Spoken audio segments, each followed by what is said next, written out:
उत्तर प्रदेश के गाजियाबाद की बेटी सबा हैदर ने अमेरिका में चुनाव जीतकर एक बड़ा मुकाम हासिल किया है। उनकी इस उपलब्धि की हर जगह चर्चा हो रही है। चुनाव में शानदार जीत दर्ज करने के बाद सबा हैदर पहली बार गाजियाबाद स्थित अपने घर लौटी। उनका भव्य स्वागत हुआ। इन दिनों अमेरिका में डोनाल्ड ट्रंप की खूब चर्चा हो रही है, लेकिन इस बीच गाजियाबाद की सबा हैदर ने ड्यूपेच काउंटी बोर्ड के चुनाव में डेमोक्रेटिक पार्टी के उम्मीदवार के रूप में बड़ी जीत दर्ज की है। उन्होंने रिपब्लिकन पार्टी की पैटी गुस्टिन को 8,500 वोटों के अंतर से हराकर जीत हासिल की है। इससे पहले पिछली बार हुए चुनाव में वो सिर्फ 1,000 वोटों के अंतर से हार गई थी, लेकिन इस बार उन्होंने शानदार वापसी की। अमेरिका में जीत दर्ज करने के बाद सबा हैदर जब पहली बार गाजियाबाद के संजय नगर स्थित अपने आवास पहुंची तो पूरे परिवार और स्थानीय लोगों ने उनका स्वागत किया। उनके परिवार और दोस्तों में इस जीत को लेकर जबरदस्त उत्साह है। सबा के पिता अली हैदर ने अपनी बेटी की उपलब्धि पर खुशी जाहिर की। उन्होंने कहा कि आज मैं अपनी बेटी पर गर्व महसूस कर रहा हूं। वो हमेशा से ही इंटेलिजेंट रही है और अपनी मेहनत से इस मुकाम तक पहुंची। उन्होंने बताया कि सबा हैदर ने गाजियाबाद में बीएससी में टॉप किया था और फिर अलीगढ़ मुस्लिम यूनिवर्सिटी यानी कि एएमयू में एमएससी में गोल्ड मेडल हासिल किया।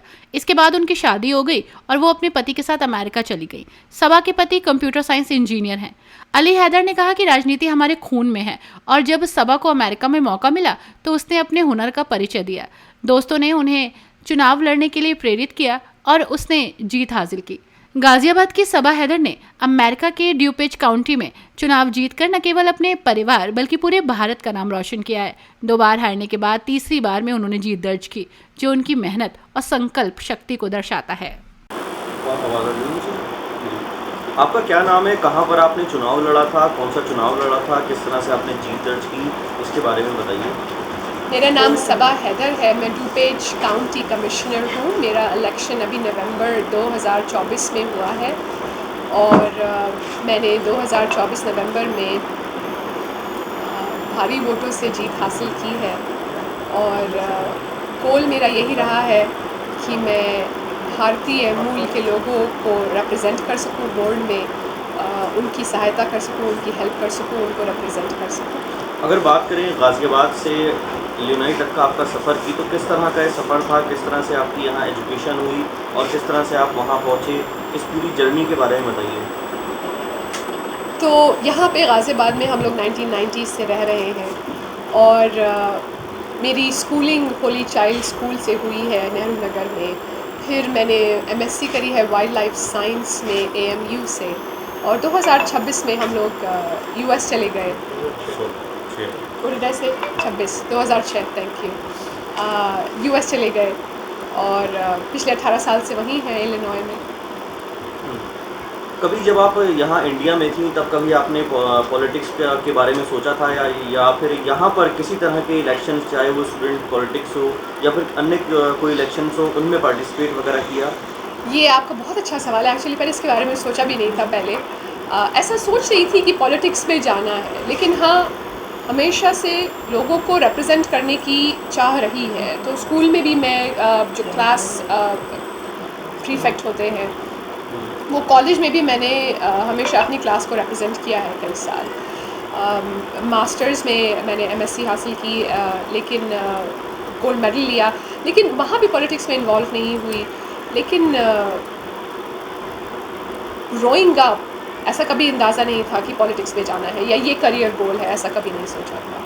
तो किस तरह की मतलब इसमें आपकी माँ बाप की भूमिका रही, क्योंकि कहीं ना कहीं उनकी परवरिश ही थी कि आप हर प्लेटफॉर्म पे जहाँ भी आप गई, जहाँ भी आपने परफॉर्म किया, वहाँ पर आपको सफलता मिली। तो किस तरह से अपनी फैमिली का इसमें आप योगदान मानती हैं? और वहाँ क्योंकि आप शादी के बाद गई तो एक हस्बैंड का भी एक अहम रोल रहा, तो हस्बैंड और फैमिली का मतलब किस तरह से इसमें पूरा योगदान रहा और किस तरह से, जिस तरह से आपने सफलता हासिल की, किस तरह से आप देखती हैं कि माँ बाप और हस्बैंड आपके हर मोड़ पर साथ खड़े रहे? Thank you, that's a great question.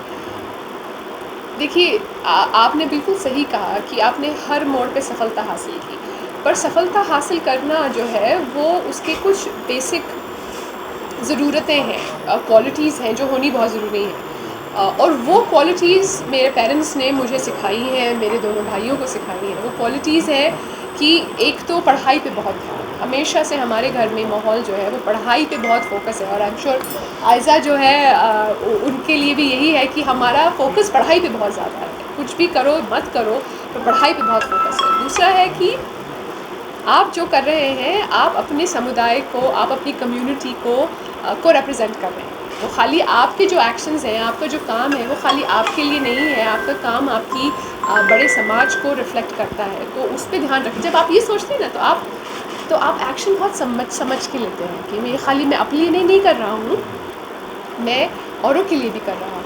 And third thing is, तीसरी जो बहुत सबसे ज़रूरी चीज़ है, मेहनत। दोनों पेरेंट्स ने मेरे, हम लोगों को सबको मेहनत करना सिखाया है। अभी भी मम्मी इस एज में भी इतनी मेहनत करती हैं, बच्चों के लिए स्कूल चलाती हैं। मेरे पेरेंट्स अभी भी इतने ज़्यादा एक्टिव हैं, इतने ज़्यादा बिजी हैं, और वही चीज़ उन्होंने हम सबको सिखाई है कि मेहनत करो। और वो 3 प्रिंसिपल्स के साथ, वो 3 क्वालिटीज़ के साथ कोई भी, चाहे हम हों, आप हों, ये बच्चे हैं, काम करेंगे तो सफलता मिलेगी। और शादी के बाद जिस तरह से आप माँ बाप से दूर चली गई, तो फिर पति का किस तरह का उसमें सपोर्ट रहा? क्योंकि यूएस में कहीं ना कहीं चाहे वो कैंपेनिंग हो या फिर आपकी योगा की जर्नी हो जी। या फिर वहाँ पे जो बेसिक लाइफ को समझने की बात हो, उसमें कहीं ना कहीं पति का एक अहम योगदान रहा बिल्कुल होगा। रहता है, क्योंकि अमेरिका की जो लाइफ है वो बहुत मुश्किल है। आप कुछ भी अकेले नहीं कर सकते। वहाँ पे हस्बैंड और वाइफ को मिलके ही काम करना है, चाहे वो घर के काम हो, चाहे वो बच्चों को पालना बड़ा करना हो, उनकी परवरिश हो, या कैंपेन रन करना हो। तो अली जो मेरे हस्बैंड हैं, उनका बहुत सपोर्ट रहा है, उनकी बहुत हेल्प रही है, उनकी इनकरेजमेंट कि नहीं तुम लड़ो, क्योंकि आदमी को ये कहना अपनी वाइफ से कि तुम करो, मैं तुम्हारे साथ खड़ा हूँ, बहुत बड़ी बात है। आजकल ऐसा नहीं होता है। आई मीन आई नो, भी हम लोग काफ़ी ग्रो करे हैं as a society, but it's still very rare, and he has always supported. तो वहाँ भारतीयों के लिए क्या मुद्दे रहते हैं जिस पर आप मतलब पॉलिटिक्स में इन्वॉल्वमेंट किया आपने, कुछ ऐसी क्या परेशानियाँ वहाँ पर भारतीयों के लिए रहती हैं? देखिए, जैसे अभी मैंने कहा कि भारतीयों के लिए हमारी रोज़मर्रा की ज़िंदगी में जो भी मुश्किलें आती हैं, अक्सर हमको ये नहीं पता होता कि हम इनका सॉल्यूशन, समाधान, थैंक यू, कहाँ ढूंढे। तो मेरा गोल यही है कि मैं वो ब्रिज बन सकूं देसी पॉपुलेशन के लिए, भारतीय पॉपुलेशन के लिए, कि अगर आपको कोई समस्या है, वो चाहे काउंसलेट से रिलेटेड हो, वीज़ा हो, हेल्थ हो, एजुकेशन हो, नया बिज़नेस स्टार्ट करना है, अपना रजिस्टर करना है बिज़नेस, अगर आपको अपने बिज़नेस को काउंटी या गवर्नमेंट कॉन्ट्रैक्ट्स के लिए रजिस्टर करना है, तो वो सारा प्रोसेस में कैसे उसमें आगे बढ़ेंगे, कहाँ से सपोर्ट लेंगे, किसकी हेल्प लेंगे। तो वो सारा मेरी कोशिश यही रहती है कि मैं लोगों को हेल्प करूँ, उनको बताऊँ, उनकी समस्याओं की सॉल्यूशन उन्हें दूँ। तो अमेरिका की राजनीति में और भारत की राजनीति में कितना डिफरेंट है और क्या इफेक्ट करता है आपको? कोई भारत की राजनीति का ऐसा कोई व्यक्ति भी इफेक्ट करता है? It's a good question.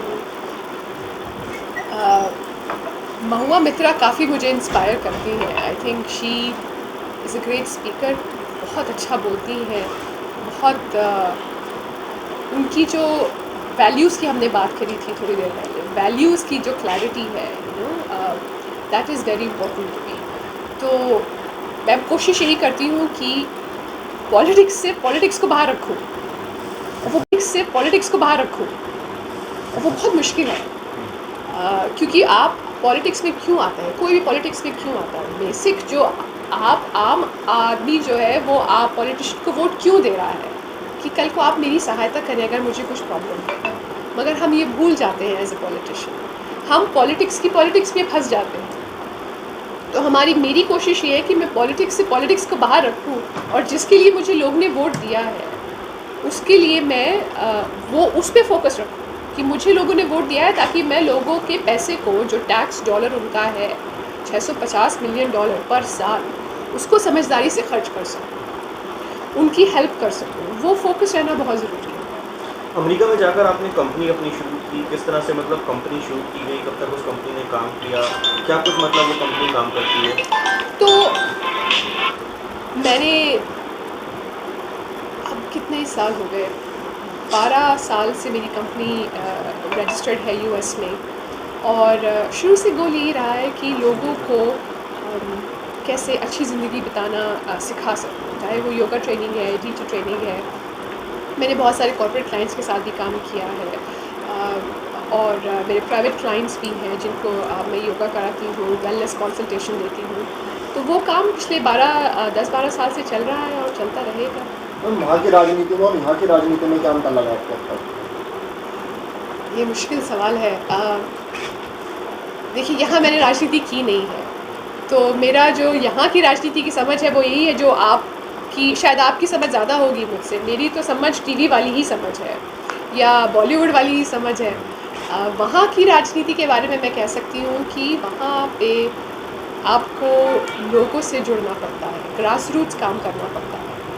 आपको ये प्रूव करना पड़ता है कि आप जो है, आप ही वो कैंडिडेट क्यों हैं, आपको सामने वाला क्यों वोट दे। क्योंकि जब मैंने रन किया था तो मैं ऐसे कैंडिडेट के सामने खड़ी हुई थी जो पिछले 20 साल से पॉलिटिक्स में बिज़ी है, जीती जा रही है। तो जब मुझे लोग कहते थे कि क्या तुम उसके ख़िलाफ़ खड़ी हो रही हो, दिमाग ख़राब हो गया है, पागल हो गई हो, तो लोग मुझे बेवकूफ़ समझते थे कि तुमने ये क्या बेवकूफ़ी करी है, तुम उसके ख़िलाफ़ खड़ी हो रही हो। और लोग मुँह पे बोलते थे कि अरे तुम्हारी रेस का तो पता नहीं भाई, तुम्हारी तो रेस बहुत मुश्किल है, तुम्हारा कुछ नहीं, और डेमोक्रेट्स जीत जाएंगे, तुम्हारा पता नहीं। और ये इलेक्शन के 2 दिन तक लोगों ने मुझे मेरे मुंह पे कहा है कि सब ये डेमोक्रेट्स तो जीतेंगे, तुम्हारा पता नहीं कि जीतेंगे, कि तुम जीतोगे कि नहीं जीतोगी एज अ डेमोक्रेट। पर मेहनत काम आ गई। अच्छा, जो अमेरिका और यूरोप में टेस्ला की कारें जलाई जा रही हैं, किस तरह से इसको आप देखती हैं? क्या कुछ ये प्रकरण है? क्या कुछ लगता है किस तरह से सरकार को इस पे काम करना चाहिए, या फिर एज अ विपक्षी पार्टी किस तरह से इसको आप देखती हैं? देखिए, पहले तो गाड़ी जलाना या सामाजिक प्रॉपर्टी को नुकसान पहुंचाना वो गलत है। किसी भी चीज़ को जो आप हिंसक हो के प्रूव करना चाह रहे हैं वो गलत है। Violence of any type is wrong, वो आपको नहीं करना चाहिए। सवाल ये उठता है कि क्या बिजनेसमैन जो है, जो बिलियनर्स हैं, उनको हमारी सरकार चलाने का हक है या नहीं है। हमारी जो पॉपुलेशन है, जो अमेरिका की जनता है, वो वोट दे कर के इलेक्टेड ऑफिशियल्स को इलेक्ट करती है, राइट?